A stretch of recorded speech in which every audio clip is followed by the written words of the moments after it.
SportsBeat is brought to you by Ken Garth. We hear you. Clarkson pull up three. That's good. And here comes Utah. Jordan Clarkson with his 7th triple tonight. So runs it into high gear. Lob it up top. No, he gives it to Mike Conley. He's got to hurry. The count was at 4. Got him a 3-ball up. Hey! The wait is over. It's time for the NBA playoffs. Thanks for watching SportsBeat tonight. In addition to the Utah Jazz, we look back on a big week in the bubble from Damian Lillard and remarkable news involving Utah football legend Alex Smith. Plus, do you need a football fix? Because Utah became the first state in the country to begin a high school football season, and we have the best highlights from week 1 coming up a little bit later on SportsBeat. But you know what? We'll start with Utah Jazz, and Jazz point guard Mike Conley has left the bubble in Orlando, but it's for a good reason. Yeah, I'd say so. He was given permission to return to Columbus, where his wife, Mary, gave birth to the couple's 3rd child.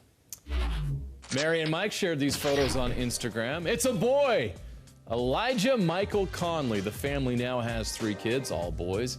His oldest son wanted to name his little brother Lightning Thunder Michael Alex Conley, which is awesome, but he was overruled by his parents, unfortunately. Mike playing now.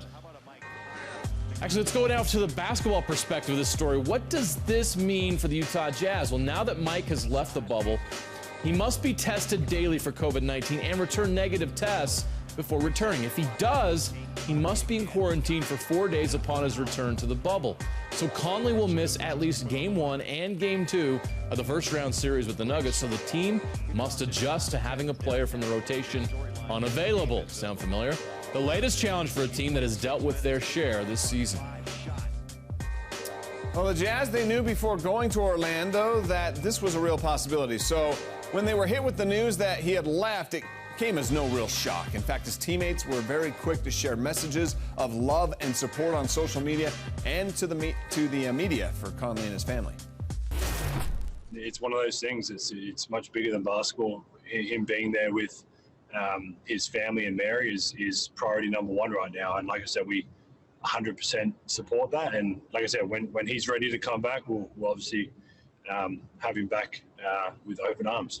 You know, being a father is, more important than all this. And, I'm happy for him and happy he's getting to experience this. Another one, and it's a blessing. It was a rough and inconsistent debut season for Mike Conley in a Jazz uniform. That was until the Jazz returned to play in the bubble. Conley has definitely been playing his best ball down there, the 3rd player in the Jazz Big Three since arriving in Orlando, the player the Jazz were hoping to get when they signed him last year. And with Bojan done for the year, Conley helped fill some of that scoring void, averaging 18 points per game since the restart. That's 2nd on the Jazz behind Donovan. He was shooting 37% from 3-point range and was dishing out 5 assists per game. But he does even better when he's against the Nuggets this year. 20.5 points per game, 7 rebounds against Denver. Joe Ingles says the Jazz have several options to replace him, though. We've always been lucky with this team, I guess, that we've got multiple ball handlers, guys that can create, guys that can play pick and roll. I guess for me, I'm comfortable doing that. I've done it before. Obviously, when Mike was out earlier in the year, me and Donovan played more of that responsibility, playing the point.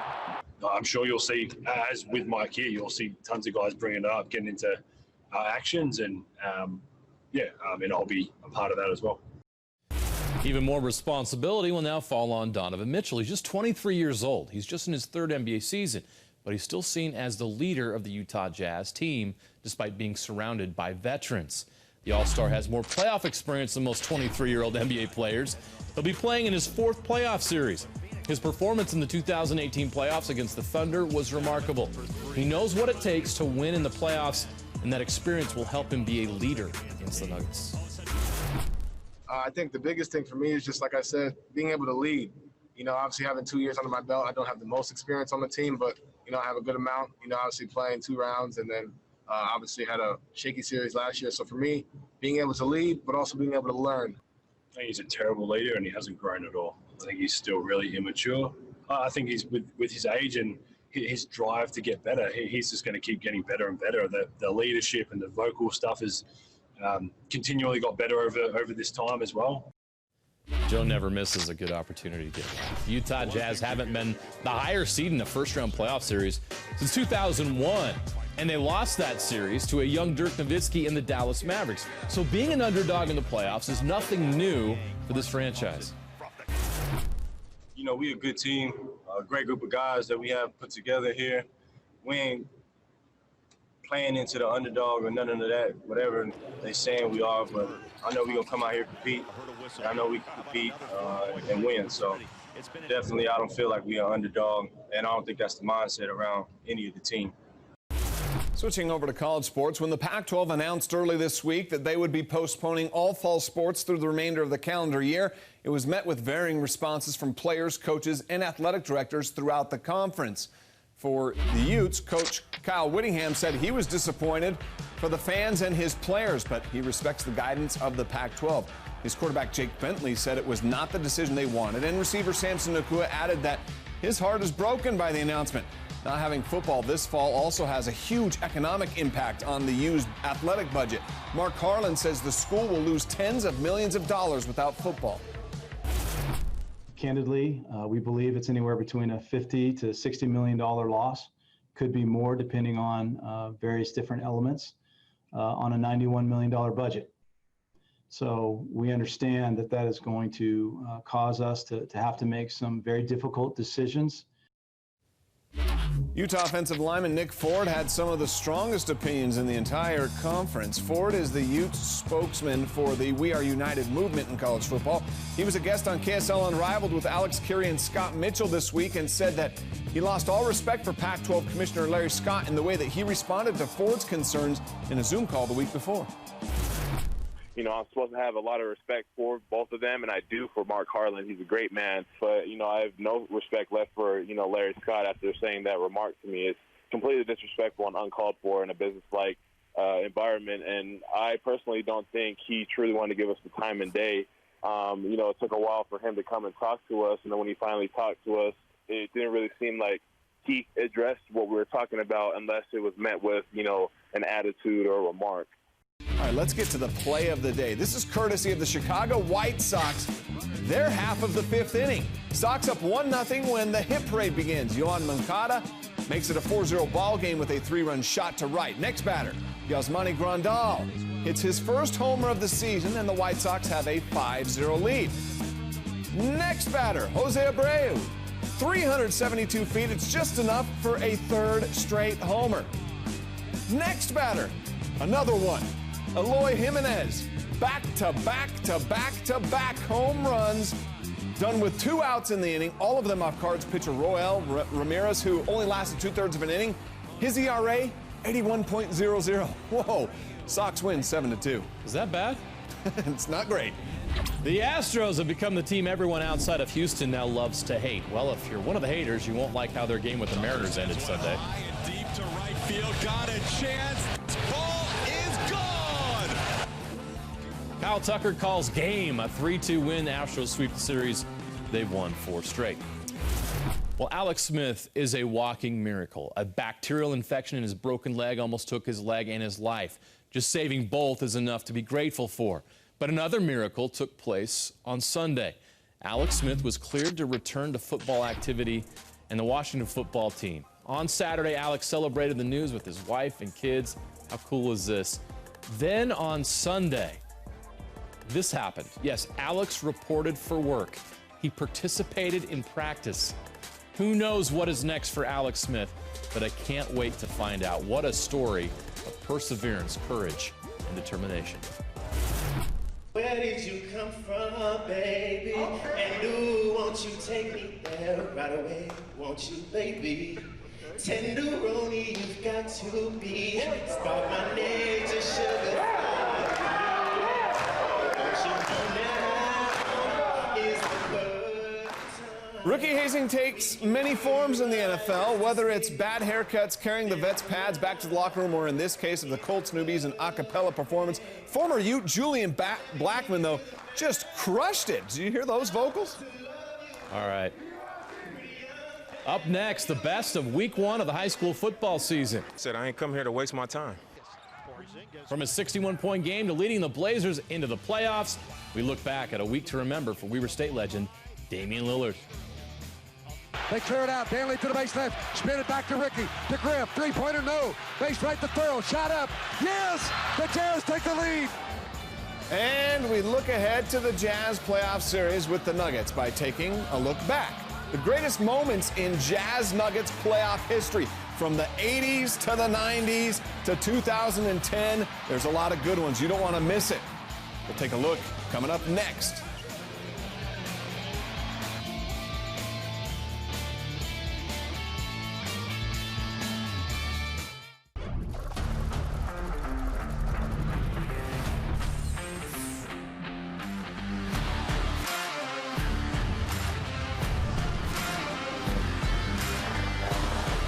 SportsBeat is brought to you by Ken Garth. We hear you.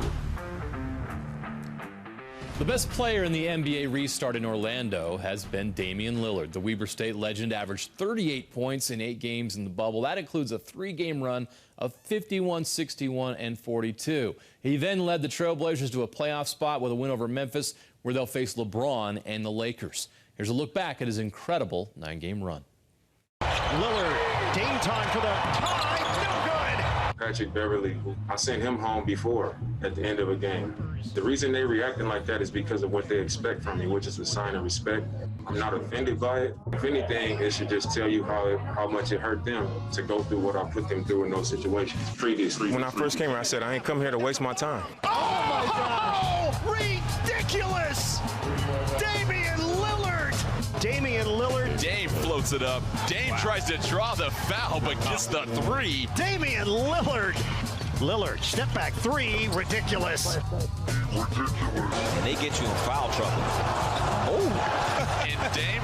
For Portland, Lillard, the penetration, perfection. Dame, he's got 12. He wants more.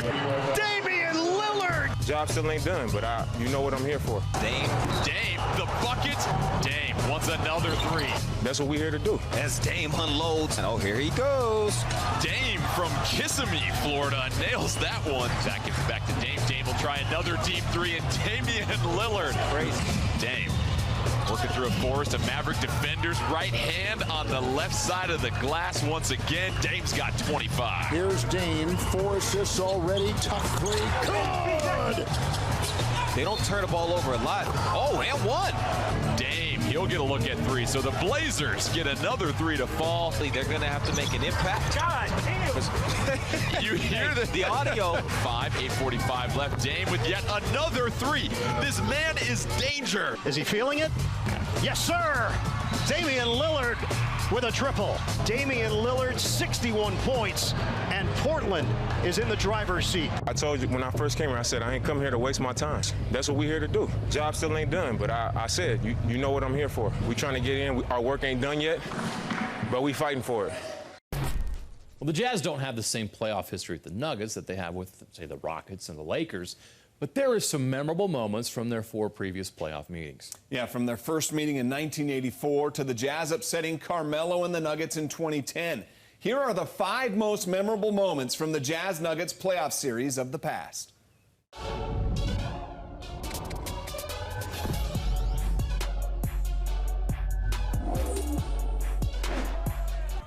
Number 5 was Game 2 at the Pepsi Center in Denver in 2010.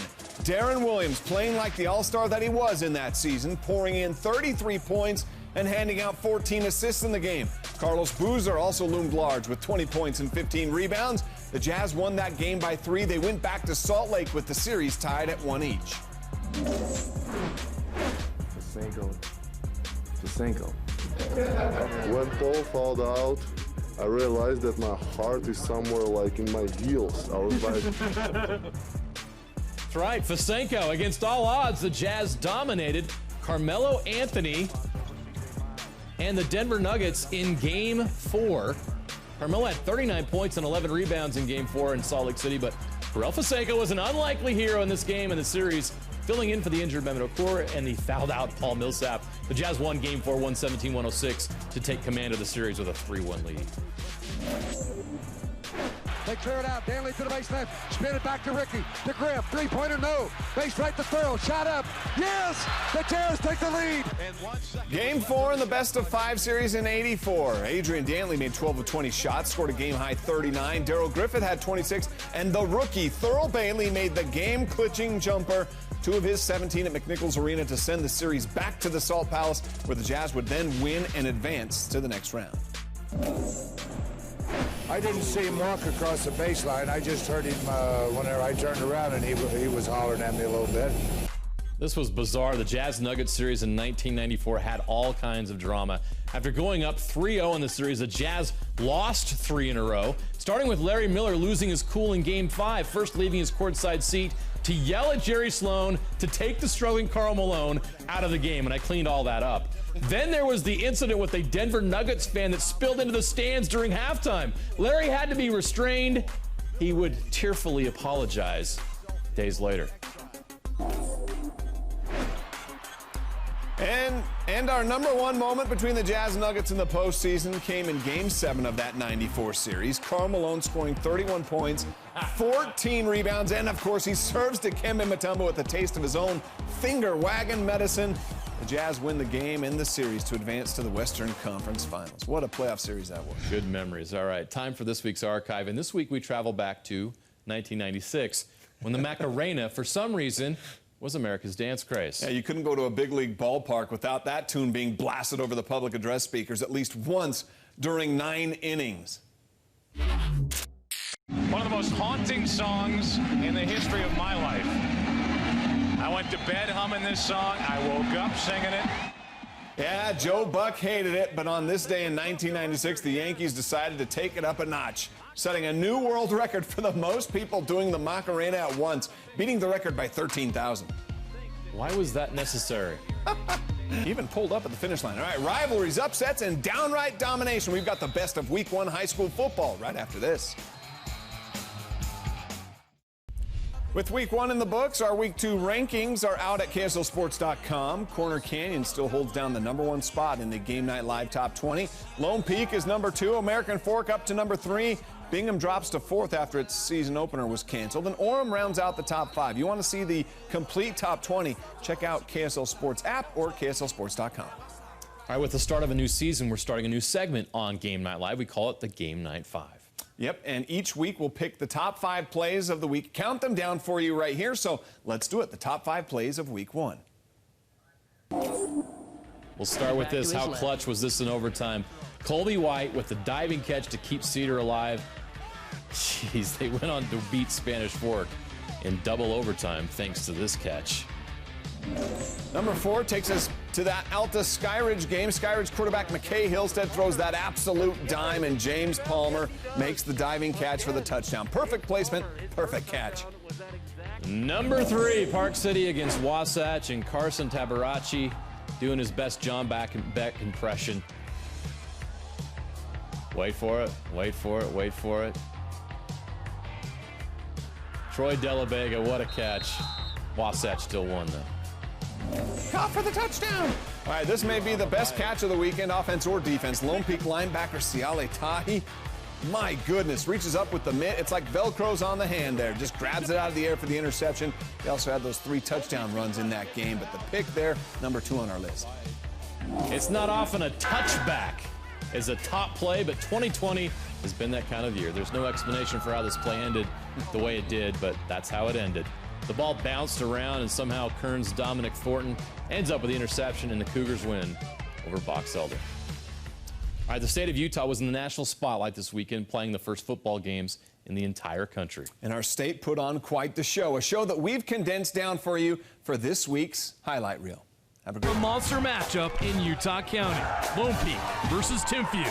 Our game of the week. Going for the end zone. That is caught. Touchdown! Oh, get it. Unbelievable. They're going to say he caught that. 20, 10. I don't see any flags. Touchdown. There's a nice throw. And he's got some room to run. He's down inside the 20. That was absolutely fantastic. Hey, Boo is going to keep. He's got some room to run. He's got one man to beat. He beats him. And what a catch. He can double, but he's going to throw out to Thomas, and that one's up in the air and up for grabs, and it's picked off. Makes a little jump. Hey, Mully takes a big shot. He's there, and he's caught it.